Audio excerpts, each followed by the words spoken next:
Ship your first game in 30 minutes with no experience whatsoever. My name's Mitch, I make games in Horizon Worlds and teach other people how to too. In half an hour, I'll take you step by step how to go from installing the editor for the very first time to posting, shipping and playing your first ever game. Let's get into it. To start with, we have a browser. In our browser, we're going to type in Meta Horizon Worlds Installer Editor. That should bring us to here, this developer.meta page, install desktop editor. Nice, and we're going to work through here. So install a desktop editor, build immersive worlds and experiences in Meta Horizon Worlds with our desktop editor, a free Windows-based application. The desktop editor gives you access to powerful tools that accelerate your creation for fun and engage in worlds. Prerequisites. So, Meta account. If you don't have one already, that's super easy to go through. I won't go through that because I don't want to create a whole account just for this tutorial. But yeah, if you click through there, you'll find that.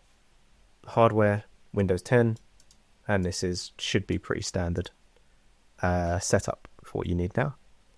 Rules and terms, B13 and older, that should be fine. Custom TypeScript, VS Code. So, two things we're going to download from here. First one, Visual Code. Don't worry too much about it for now, we just need it for the scripting that we're going to be doing later. So, click Windows, download. That's going to go in the background. While that's happening, let's go back to here. What's that? Go back to here, and we're going to go download for Windows, install desktop editor, and we're away. So oh yeah, cool. So VS Code has come through already. This is basically the application we use. It's kind of like just having things open in Word or Notepad. This is where we're going to be building out our scripts. So I'm just clicking install for most of these here. We've got a few minutes left. So basically, I'm going to try not to rush what I'm doing. I'm not going to rush the steps. However, I've got a sequence here where we're going to build a world. Brand new world. Anyone can be able to follow this with no experience, and they should be able to get through to publishing and playing their world live, their game that they've created, having gone through all these steps. So I just finished off the installer there. I'm here, and that is all we're doing for now for Visual Studio. So I'm going to minimize that, and we're going to come back here. So we're halfway through here, 40 seconds. So I'll blabber for 40 more seconds. Basically, we're going to be building, I'll call it the fire log game. It's a really, really basic sequence where you're going to walk into a world. You're going to pick up a log, you're going to put it in the fire, and the fire lights up. Really simple. It's not meant to be like a beautiful, amazing world. It's just a very simple game loop to get you understanding all of the steps in a very minimal way, minimal required way to build your own understanding of how to make games, essentially, and how to do them in the modern age. So as soon as this comes through, we're going to open up the installer for our Horizon Worlds. Give it a sec. Always that last 99% as it comes through. Worlds desktop editor. We're here.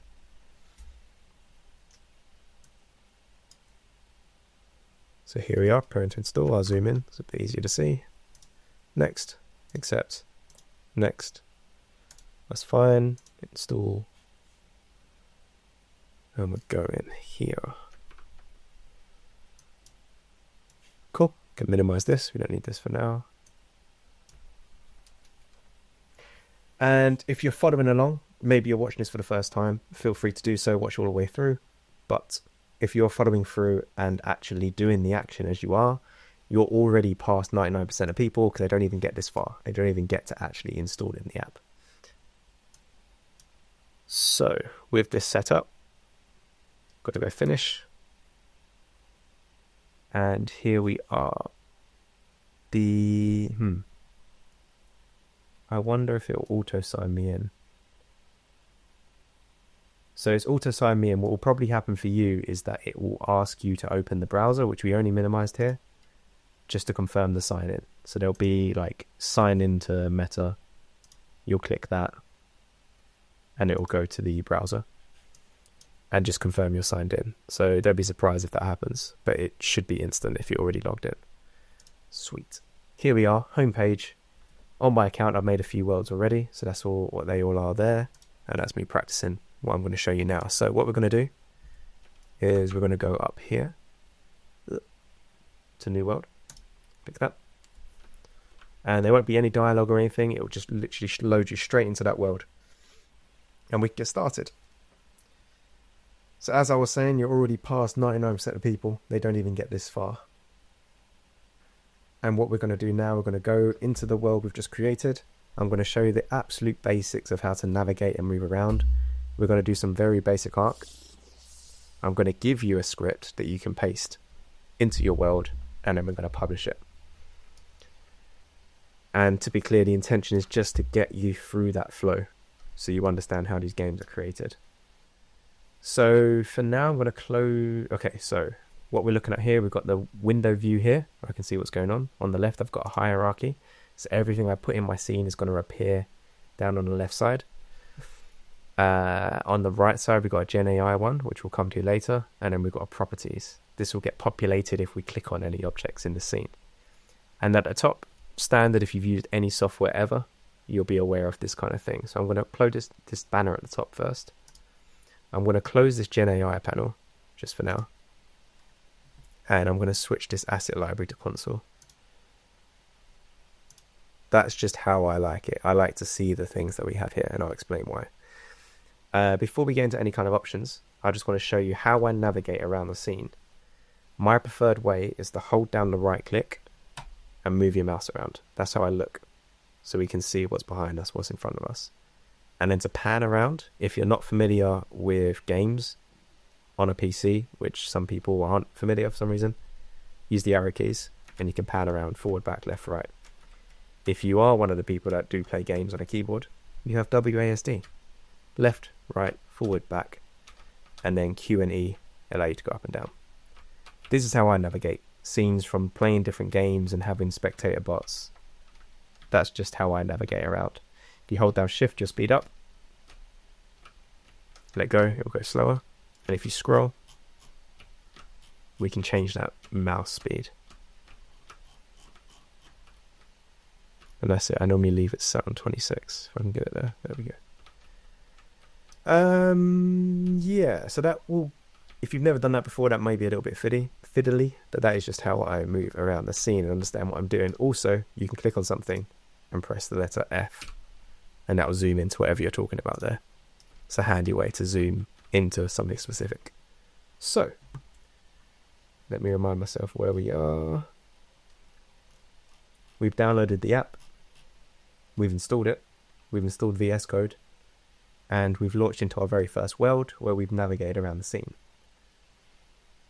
So, rather than just give you like an overview of like every single button, I'm just going to explain them as they come up, as we work on them. So next, now that we're all set up, we are going to be building our scene. We're going to do some very, what they call grey box artwork. So far we have a user position, and basically if I press the play button at the top here, I appear in the scene. I'll move my mouse around, WASD, I can walk around. And this is it. This is my world, this is my player, and this is what's great about modern game engines, especially ones like Horizon Worlds, is there's a lot of default things just already done. So already I can look around, I can move around, I can hold down shift to run, press space to jump.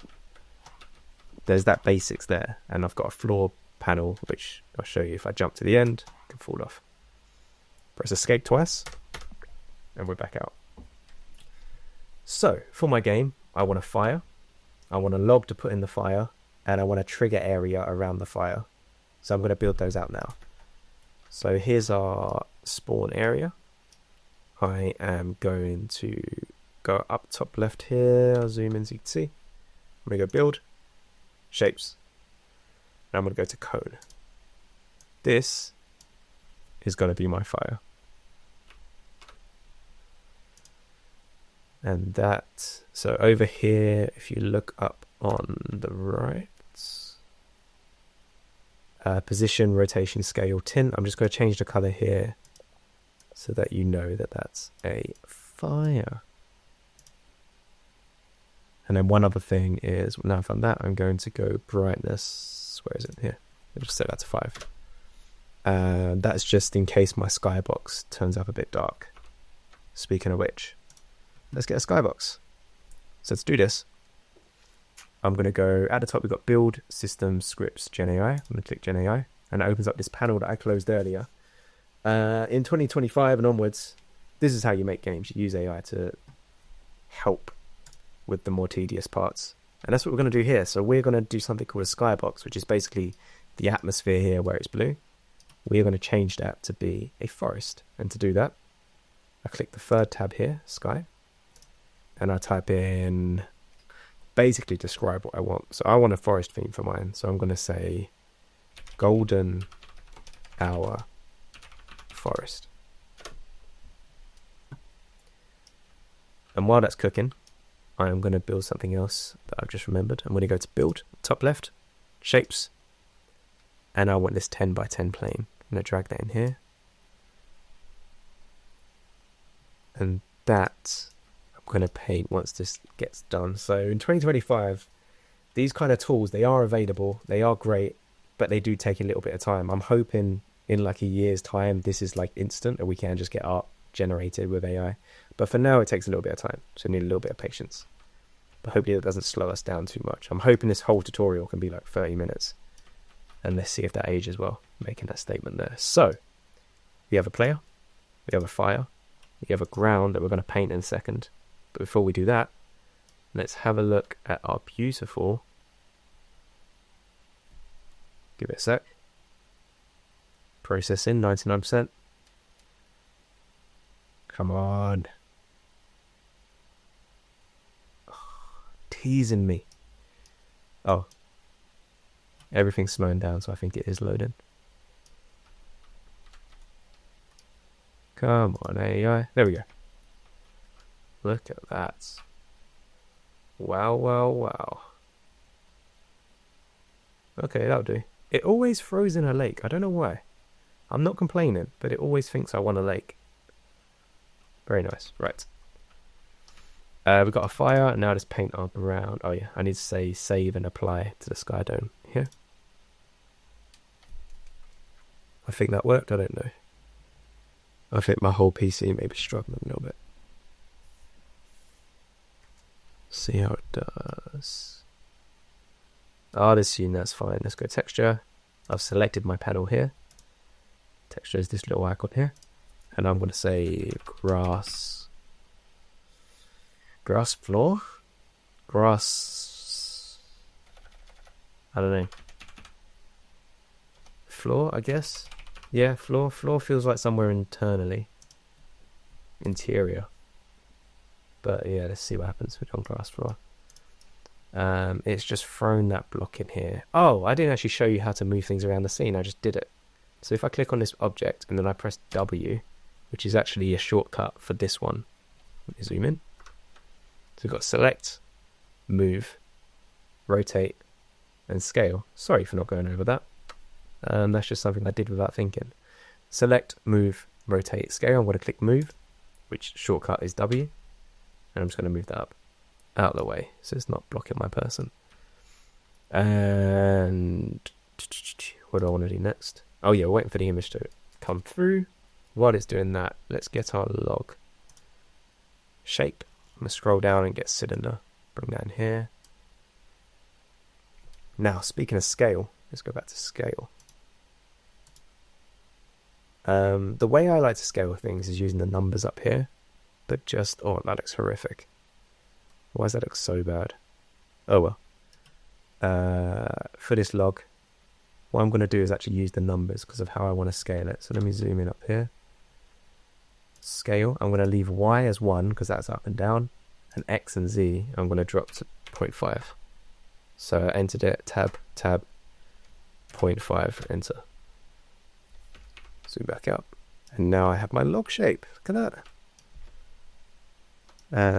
We're going to color that as well.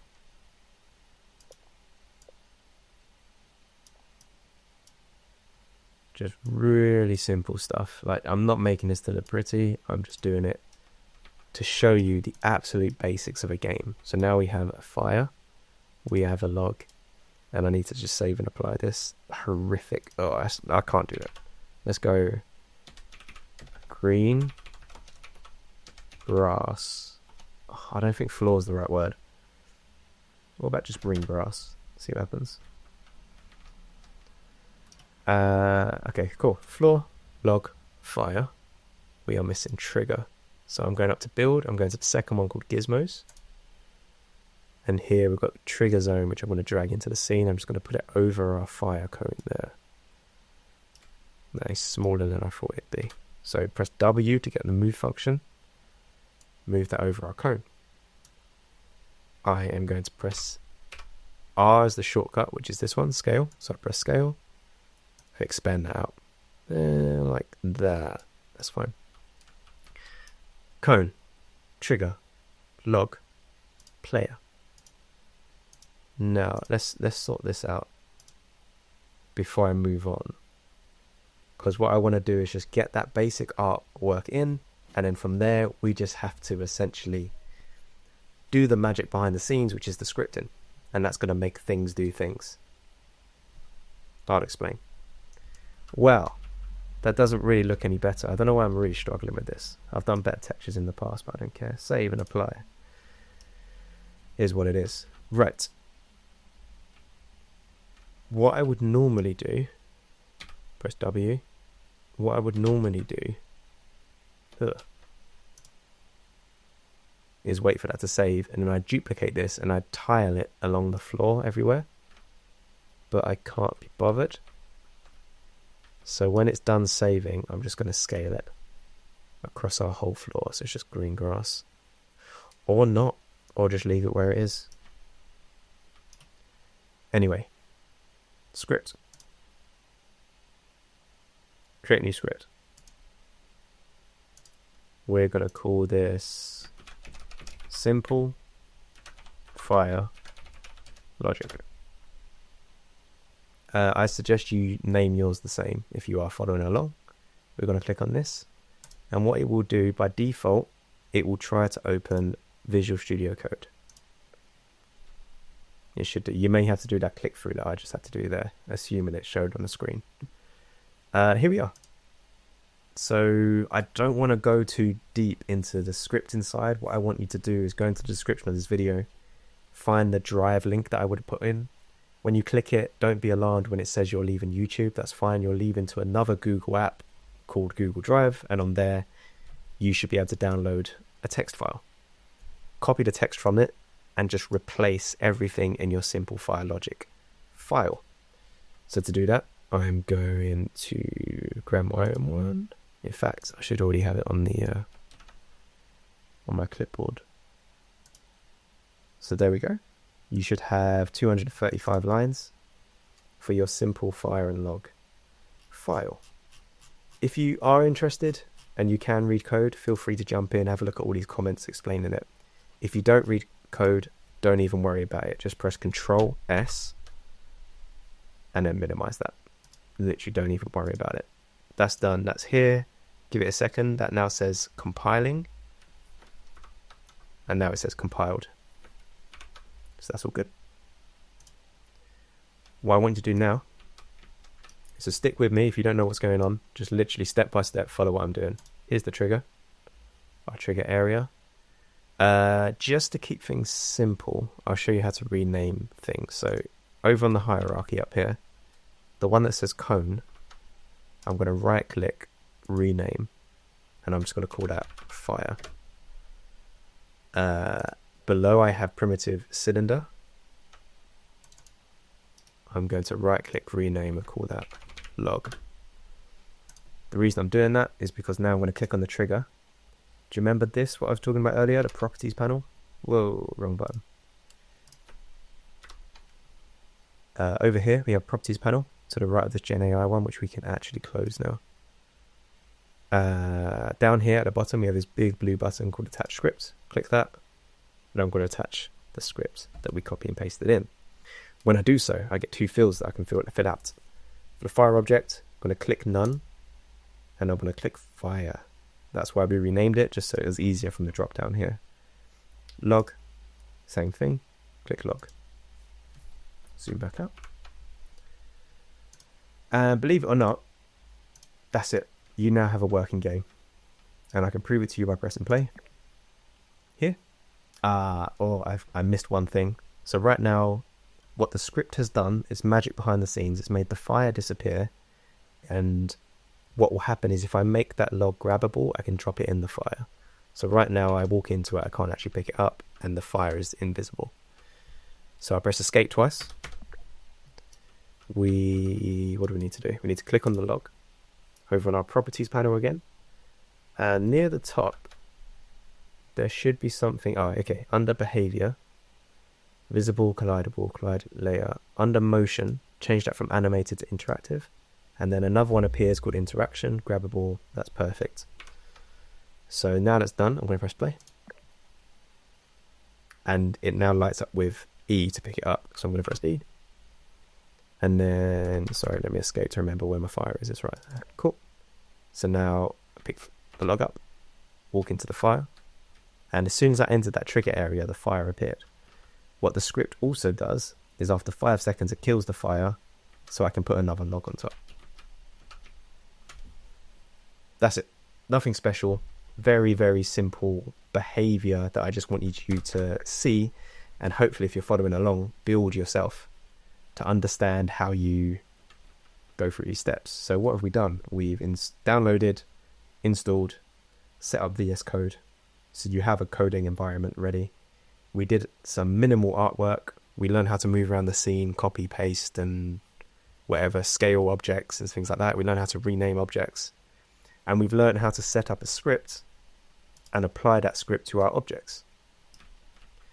We also made a lovely skybox. So actually I will do that thing I said I would do earlier, where I'm going to go here, I'm going to go scale, grab that box and just make it massive. There we go. So now, although it looks terrible, you see that I kicked the bug in. I made the trigger a bit too big.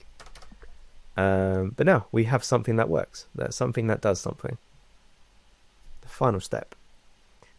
What we're doing here, we're previewing this world that we're that we've actively working in. What I want to do is be able to publish the world and have you play it on mobile, on VR, on desktop. So we're going to do that now. At the top right, let's do the zoom in. We have this magic blue button called publish. Got to press it, and when I press it I get this dialogue here. So you can do a thumbnail if you want, but for now we're going to skip that. We're going to name our world as, what should we call it? Fire tutorial log thing. And we're going to go age rating. So some of these we have to tick off before we can press publish. Age rating.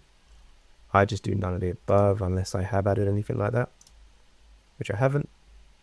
Let's just do general, 13 and above. We will get this kind of stuff come up, and that's fine. Tags. Tags. Let's go casual. I feel that fits the theme of a tutorial. Availability. All mobile, web, and VR. So if you want to specify one or the other, you could. Comfort rating. Comfortable. And then notice this one. Visible to public. Choose if your published world can show up in searches. There'll be features. So obviously if you're creating a world that you want people to play, absolutely turn that on. I'm going to leave it off though, because this is a tutorial and I'm just showing you the steps to publish a world. That's it. Publish. That's the big scary button, and I've just hit it twice. Published. So yeah, it's just confirmation that your stuff is now in the ecosystem and can be seen and such. We're going to go agree. We're going to let it publish, and that publish should be even quicker than the AI generations we were doing earlier. And I'm not watching the clock. I don't know how long I've been recording for.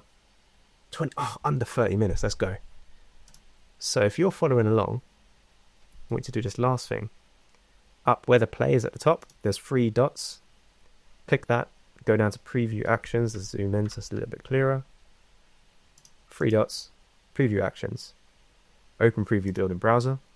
Just click that. Got a browser here. And this is just proof that, again, if you're following along, if you're not following along, I suggest go back to the beginning and just go through this, because within 25 minutes or even quicker if you speed up the video and do 1.5 speed or 2 times speed, you can go from having never published or shipped a game to having downloading the editor, installed it, set up your scene, attached a script, and published. And now this is me playing a game that it took me less than half an hour to make. Okay, so next steps. What do you do from here? Congratulations, you've made your first world. You've literally published a game that you've just built using tools yourself.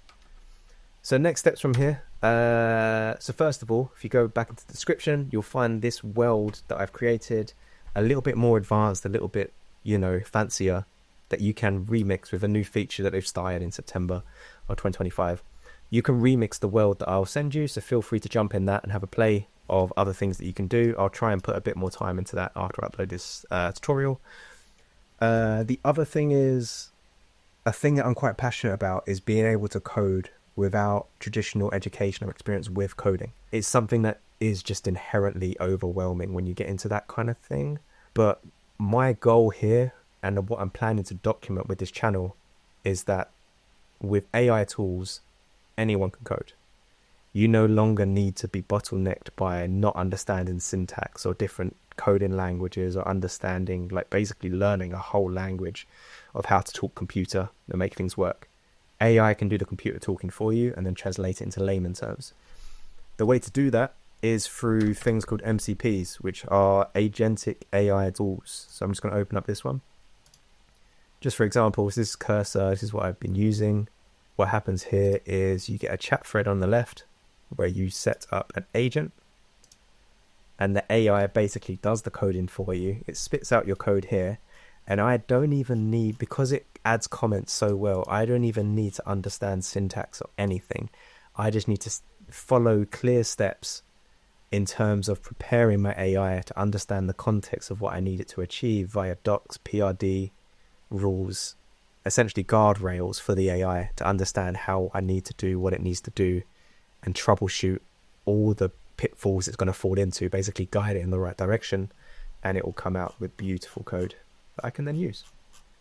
So that is something that I want to get a better understanding on myself to an advanced degree, where I can start teaching it in a beginner way specific to Horizon Worlds for you if you're interested. If you are, obviously subscribe and all that good stuff, and that stuff will be coming out soon. Otherwise, download the Remixable World and have fun, and tell me if this is helpful.